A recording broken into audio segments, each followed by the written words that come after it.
Hey everyone, it's Aubrey, recovering perfectionist, queen of distraction. Welcome back for another video. I'm very excited about today's video. Over the course of November, I had asked you all to let me know if there were any questions that you had about me, my life, kids, family, this, that, and the other. So today, we made it. It's December. Let's get those questions answered.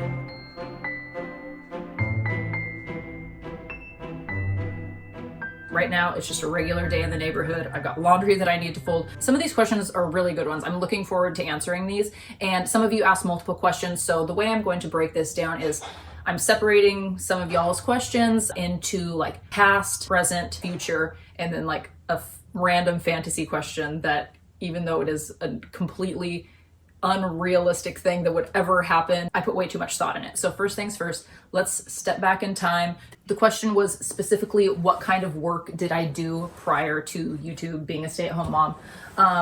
And I feel like I really just have to start at the beginning because it's honestly kind of just all over the place. I think I started babysitting when I was like around 10 years old. I cleaned offices with my cousin when I was in junior high, and then in high school I started cleaning my aunt's house once a week, and then I had a regular babysitting job, and then some odd babysitting jobs here and there. I babysat a family of 2 twin boys and their son. So the twins were 2, 3 at the time that I was watching them, and then their oldest was in kindergarten and first grade. I still keep in contact with them. They're just the sweetest family.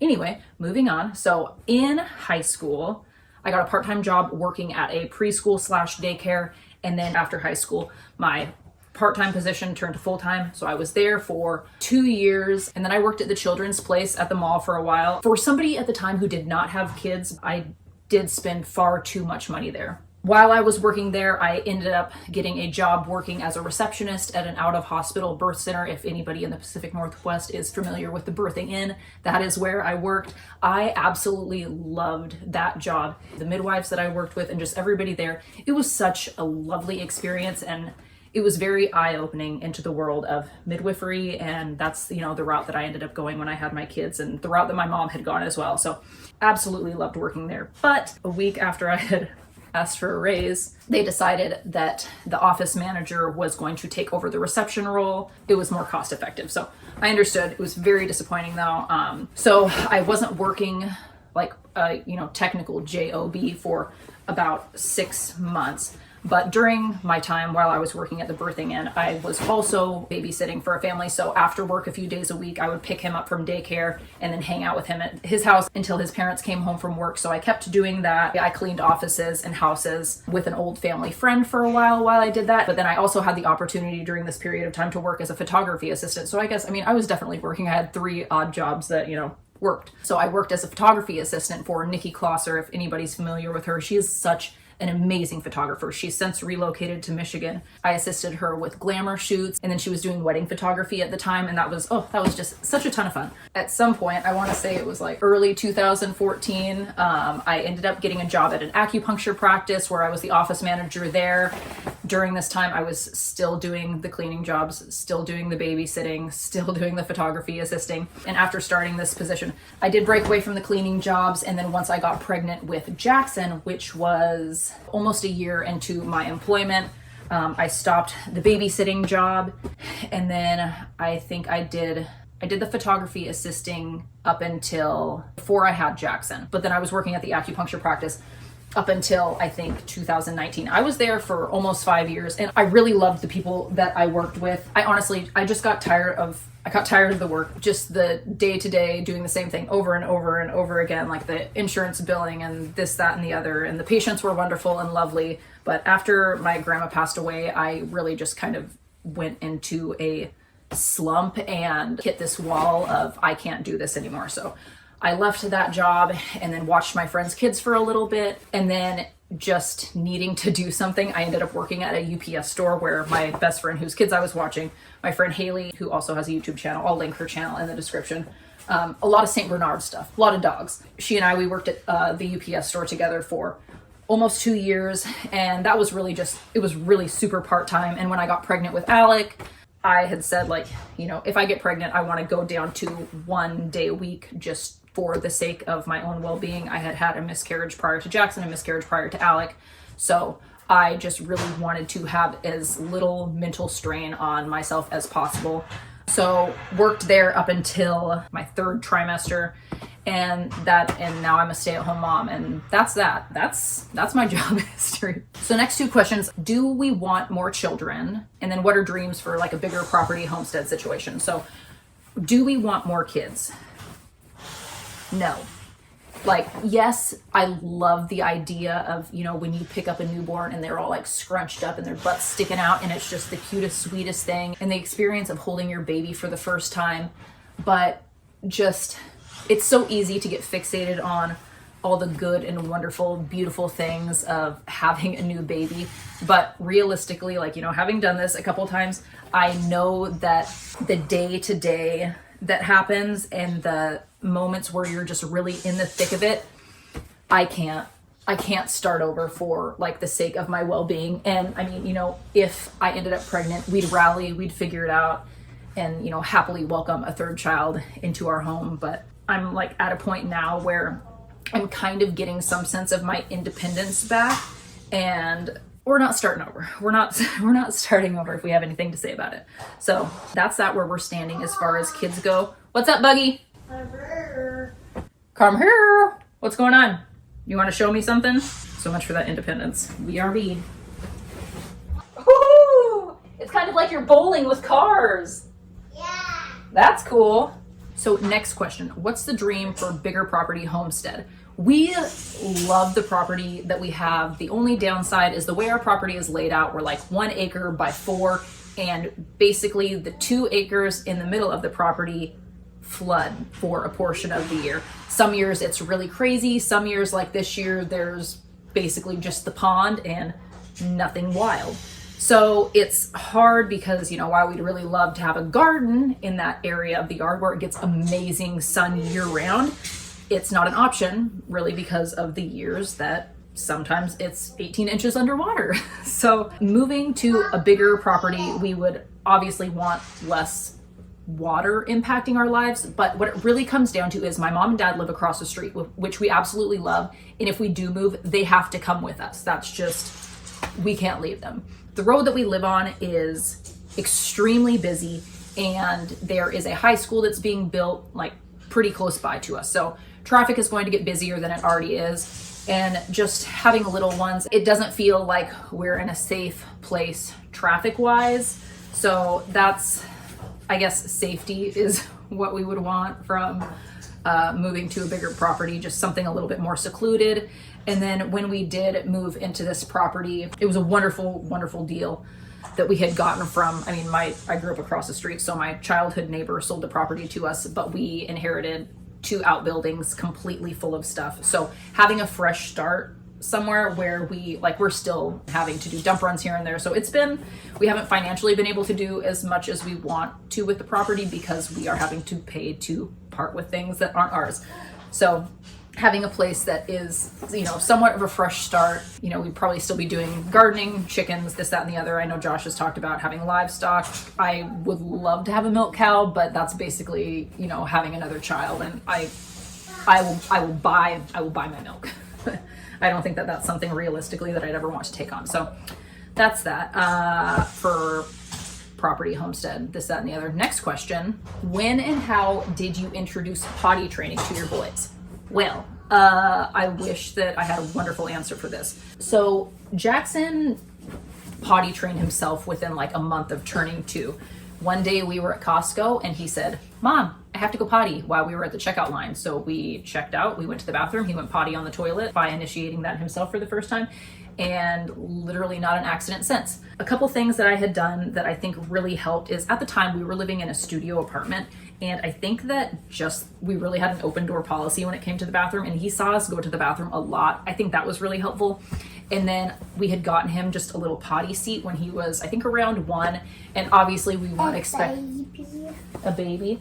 The little potty chair.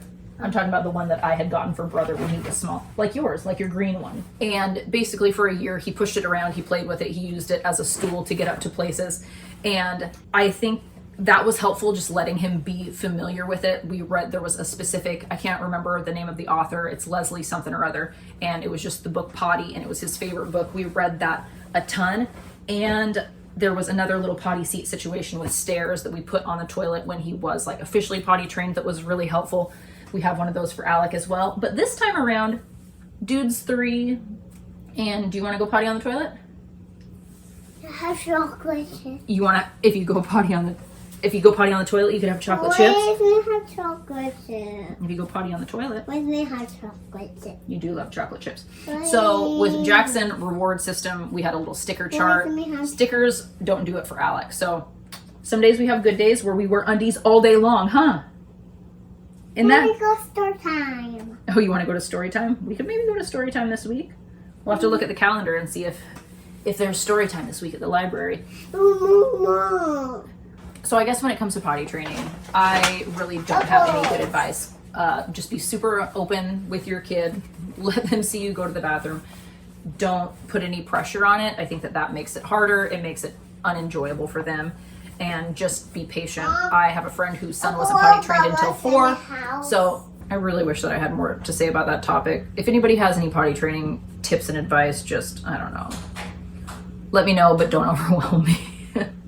I guess we're just letting things take its course at this point, I guess. Okay, so now we're moving to the future a little bit.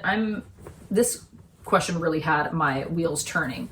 I'd like to know if you already have thoughts about what you want to do when Alec goes to school.